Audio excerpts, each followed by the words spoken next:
सेवा के लिए कुछ था ही नहीं। इत्र भी मांग करके गुरुदेव भगवान से लाते थे, वही इत्र भी देते थे अपने पास। तो केवल गुरुदेव ही थे, अपने पास केवल गुरुदेव ही थे, हैं, रहेंगे। जो है वो गुरुदेव का दिया हुआ है, अंतर और बाहर भी।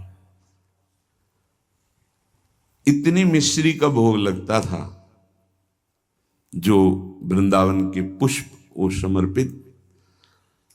और सबसे बड़ी बात कृपा की ये थी कि पर्दा लगा करके, और जब मिश्री इतनी रखते थे तब रुदन होता था, स्वामिनी जी आपके लिए कुछ नहीं है हमारे पास, बस हम जैसे हैं आपके हैं। कभी कभी रोटी मांग के जो सूखी मिली, वो सामने से रज के पात्र में रख के जब दिखाते थे, तो जो भोग लगता था हम तुम्हें कैसे बताएं, कि रोटी रख गई और घंटों ऐसे बैठे हैं। भाव उत्सवेन भजताम रस का, हमारी प्रियाजू को, अरे वैभव क्या, वैभव जिनका है वो तो उनके महावर लगाते हैं, और कौन सा वैभव प्रियाजू को पसंद आएगा। जिनका वैभव है वो तो महावर लगाने के लिए याचना करते हैं, उनको कौन सा वैभव। बस नमस्कार प्रियाजू को, मस्तक रखकर भूमि पर हाथ जोड़कर। और जो प्रियाजू को पसंद है श्याम, यदि आपके पास श्याम पुष्प नहीं है, श्याम मृगमद नहीं है, कस्तूरी, तो श्याम सुंदर का नाम और गुण तो है, सुना उनको। गोविंद कथा, गोविंद नाम कीर्तन ये प्यारी जी को बहुत प्रिय है।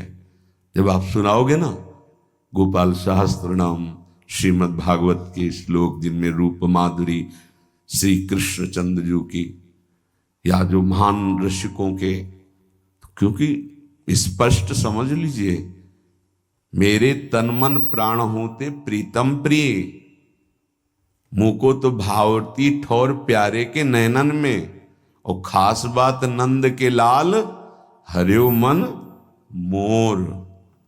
बस ये है हमारी श्री जी की पूजा। अगर समझ पाओ, पकड़ पाओ, श्री जी की पूजा यही है। तो बोले श्याम वर्ण के पुष्प और कस्तूरी आदि अर्पित करके 4 परिक्रमा करके। अगर आपको कुटिया में ऐसा विधान नहीं है कि आप परिक्रमा कर सके, तो आप यहां कर लीजिए 4 परिक्रमा, राधा वल्लभ जी की 4 परिक्रमा कर लीजिए, या अपने ठाकुर को ऐसा सिंहासन रखिए कि सेवा के बाद ऐसी जगह विराजमान कीजिए जहां पीछे से परिक्रमा कर सके। बड़ा महत्व है परिक्रमा का, पूजा की पूर्णता परिक्रमा से ही है। कह रहे हैं परिक्रम्य और फिर भूयो नमत्वम, 4 परिक्रमा करके भूमि पे मस्तक रख के, स्त्री शरीर है तो पंचांग, पुरुष शरीर है तो साष्टांग। ये बहुत पहले आदेश हो चुका था श्री जी की प्रेरणा से कि हर साधक 11, 21, 51, 108 जितनी शरीर में सामर्थ्य है दंडवत करेंगे। तो ये तो सखी भी कर सकते हैं, प्रगट जिनका स्त्री शरीर है, पंचांग किया फिर खड़े हो गए, मंत्र जपा फिर प्रणाम किया, पंचांग फिर खड़े हो गए, 5, 7, 11 ये तो कर ही सकते हैं ना। इससे निश्चित आप देखना बहुत आनंद का मार्ग है श्री जी की 4 परिक्रमा। अच्छा, सेवा सब आप नहीं कर रहे तो दर्शन कर रहे हैं ना, सब सम्मिलित है सेवा में। निकुंज में सेवा कैसे, एक सखी पत्रावली लगा रही तो शास्त्रों सखियां तन्मय हो रही हैं उसी पत्रावली में, तो सबकी पत्रावली की सेवा हो रही। एक पान की बीड़ी पवा रहे, सब तन्मय हो रही तो सबकी बीड़ी सेवा हो रही। ये आंतरिक विषय है, आगे जब मन पवित्र होकर सेवा में जाएगा तो आप देख लेंगे। उसमें थोड़ा होता है कि मैंने पत्रावली नहीं, कि तू हट मैं पत्रावली करूंगी, कल तूने की थी, ऐसा नहीं। सब सखियों में एक ही मन है। अगर एक प्रियाजू को चंवर कर रही है तो अनंतों सखियां चंवर कर रही। ये बात तब समझ में आएगी जब वहां प्रवेश होना। पर मान लो सुन के, ये सुनने को ही मिल रहा है, बड़ी दुर्लभ बात है। श्रीपाद आगे जो कह रहे हैं,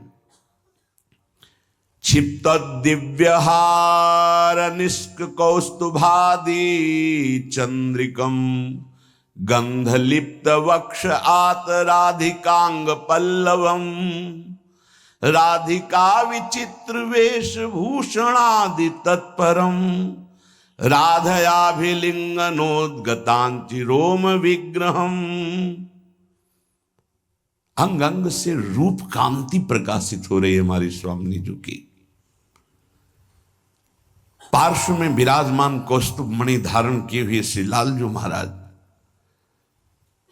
और पल्लवों से आच्छादित लता भवन में और पल्लवों की शैया में जो हमारी प्रिया जो विराजमान, अद्भुत वेशभूषा, श्याम तमाल के समीप मानो कंचन बेली लिपटी हुई हो, ऐसी गूढ़ स्वरूप वाली प्रियाजू लब्धानन्वम भजन विभवम चैक चोरो निसीथे। बहुत जोर की बात कह रहे, चोरी चोरी भजन करना सीखो।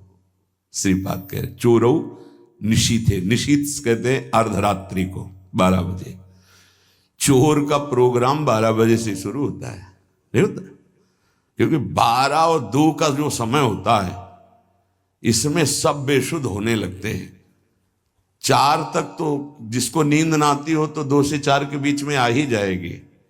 और यही होता है भजनानंदी का भजन का समय। 12, 12:30 इसमें दिनचर्या प्रारंभ हो जाती है। 8 और 9 के बीच में शयन। भैया कमाने आए हैं, यहां ओवर टाइम भी करना है, सब सो रहे हैं। और उस समय जब हो रहा है लब्ध्वानन्वम भजन विभवम। अपने गुरुदेव भगवान की दिनचर्या काफी समय तक जब वहीं रहे तब देख पाए। सेवा तो बहुत वर्षों में उनकी कृपा से सौभाग्य मिला, पर नजदीक रह करके लगभग वो 2-2:30 बजे शयन करते थे और 4:30 बजे दिनचर्या प्रारंभ हो जाती थी। अभ्यास तो 2 बजे का पूर्व का था ही, जगने का अपने का ही। तो जैसे 12:30-1 बजे उठे तो देखा शांत बैठे हुए, तो अरे गुरुदेव इस समय बैठे हुए हैं। बस जहां और 2:30-3 बजे लेट गए। 4:30 बजे सोच स्नान हो सकता। क्या जीवन को कैसे प्रियाजू के चरणों में समर्पित किया जाता है, गुरुजनों से समझ में आता है। कभी कोई बाल भोग,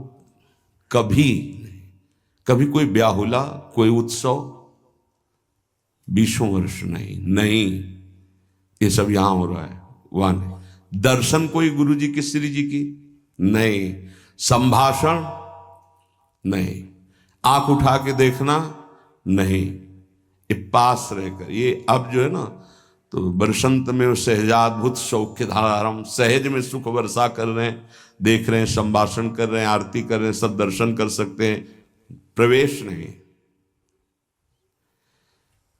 लब्ध्वानन्वम भजन विभवम चैक चोरौ निशीथे, आदेश कर रहे हैं हमारी श्री जी का भजन चोर चोर करो, चोर चोर, चोरी चोरी, कोई जान न पावे कि आपकी कितनी ऊंची अवस्था है। हे, भजन का स्वरूप समझो, अंदर ही अंदर आपके आग जल जाए भजन करने की। जितना नींद को कम कर पाओ धीरे धीरे, ऐसा वो कम करना नहीं माना जाएगा कि सत्संग में सो गए, माला चलाते समय सो गए, फिर ये ठीक नहीं, ये विक्षेप नहीं होना चाहिए। जिस समय से जगे तो बस जगे, फिर झपक नहीं आनी चाहिए, तब माना जाएगा कि आपका अभ्यास ठीक है। अब उधर तो आपने तोड़ दिया नींद अपनी, और इधर पूरी कर रहे हो, तो फायदा क्या हुआ तोड़ने का?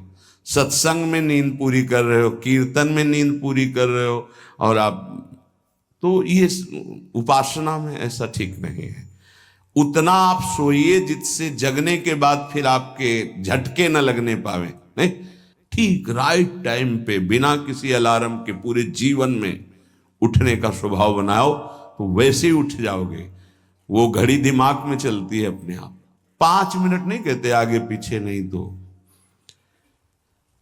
यदि आप इसी जन्म में उस महाप्रेम रस स्वामिनी को प्राप्त करना चाहते तो आधी रात को उठो निशीथे और चैक चोरऊ, चोर की तरह चुपचाप चुरा के भजन करो, जान न पावे कोई कि भजन का ऐसा तुम्हारा चल रहा है।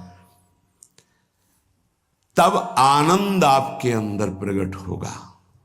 विभवम भजन विभवम, भजन का वैभव प्रकट होगा। देखो ना कर, ऐसा तुम मान लो कि अब हमको परमार्थ में ही जीना है। दुख आवे सुख आवे, लाभ दिखाई दे हानि दिखाई दे, जैसे पतिव्रता अपने पति का वर्ण कर लेती तो स्वभाव का कैसा भी हो फिर निर्वाह करती है। बस ऐसा कुछ मानना होगा।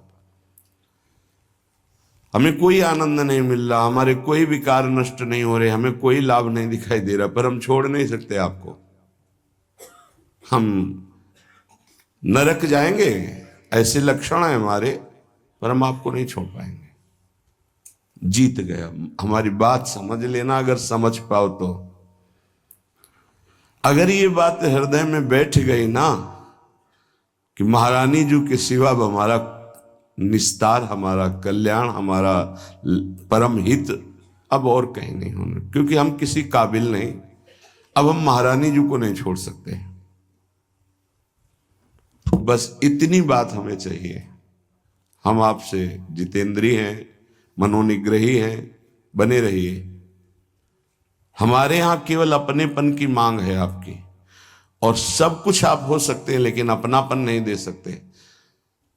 मात तात सुत दार देह में मति अरुझय मति मंदा, और हित किशोर को होए चकोर तू लख वृंदावन, सीधे लख वृंदावन चंदा। एकमात्र प्रियाजू का आश्रय, आदेश विधान सब कुछ स्वीकार। गृह त्याग करा रहे हैं आचार्य चरण, पुत्र पत्नी वैभव सम्मान त्रिभुवन पूजित। आदेश होता है कि राधा वल्लभ जी को, दो सखियों को प्रश्नवाचक चिन्ह नहीं आया कि प्रभु अभी तो त्याग के ही आ रहे हैं, क्या कहेंगे देवन वाले